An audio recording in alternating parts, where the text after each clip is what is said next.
ಪದ್ಯ 2 ಊರಿಗೊಬ್ಬ ರಾಜನಂತೆ. ಕವಿ ಗಿರಿಬಾಲೆ.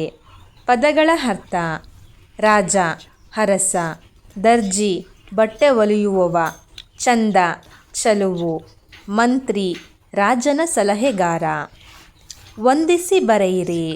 ಊರಿಗೊಬ್ಬ ರಾಜನಂತೆ. ಗುಂಡಿ ಬಲು ಹಳೆಯದಂತೆ. ಮಂತ್ರಿ ಮಗಳ ಆಸೆಯಂತೆ. ಊರಿನ ರಾಜ ಬರುವನಂತೆ.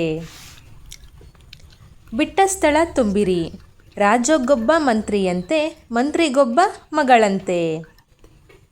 ಮಗಳಿಗೊಂದು ಗೊಂಬೆಯಂತೆ, ಗೊಂಬೆಗೊಂದು ಅಂಗಿಯಂತೆ. ಗುಂಡಿ ಬಲು ಹಳೆಯದಂತೆ, ಬೇರೆ ಗುಂಡಿ ತಂದನಂತೆ. ಪ್ರಾಸಪದ ಬರೆಯಿರಿ. ಊರಿಗೊಬ್ಬ ರಾಜಗೊಬ್ಬ. ಅಂಗಿಯಂತೆ ಗುಂಡಿಯಂತೆ. ಹೊಲಿದನಂತೆ ಬರುವನಂತೆ. ಹೋಗೋಣಂತೆ ಬರೋಣಂತೆ. ಹಾಡಿದಳಂತೆ ತಂದಳಂತೆ. ಪ್ರಶ್ನೆಗಳಿಗೆ ಉತ್ತರಿಸಿ. ಊರಿಗೊಬ್ಬ ರಾಜನಂತೆ ಪದ್ಯ ಬರೆದವರು ಯಾರು? ಊರಿಗೊಬ್ಬ ರಾಜನಂತೆ ಪದ್ಯ ಬರೆದವರು ಗಿರಿಬಾಲೆ. ದರ್ಜಿಯನ್ನು ಏಕೆ ಕರೆದರು? ದರ್ಜಿಯನ್ನು ಅಂಗಿಗೆ ಗುಂಡಿ ಹಾಕಲು ಕರೆದರು. ಮದುವೆಯನ್ನು ಮಾಡಲು ಯಾರು ಬರುವರು?